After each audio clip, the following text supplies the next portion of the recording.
Our research began with a very simple question: how do calling relate to employee performance?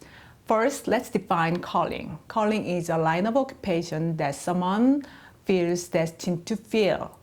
We were interested in answering this question because individuals are increasingly searching for their calling, to be happy in their jobs and find a meaningfulness in their lives.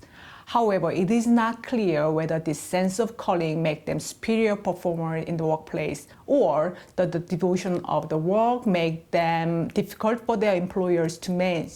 For example, a maverick like Mr. Keating in the movie Dead Poets Society. So we conducted 3 survey studies among employees of a nonprofit, a church, as well as employees from for-profit organizations such as bankers, engineers, and healthcare professionals. And the findings were exactly the same across 3 studies.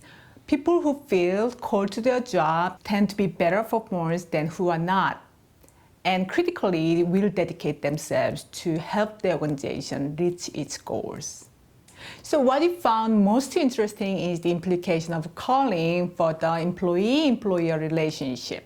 Calling-oriented employees tend to value their ability to exemplify a calling in their daily work activities, and they are likely to view the organization as instrumental in achieving their valued goals associated with their callings. And that is how they develop the emotional attachment to the organization, and it's that attachment that ultimately binds the calling to high-quality work performance. For employers, it is important to state clearly the organization's values so that employees with a calling will be able to readily identify the degree to which the organization's values are congruent with their own. For employees who feel called to their job, it is important to find a company that meets their ideological expectations and that allows for acting consistently with those values. Otherwise, their work performance may suffer.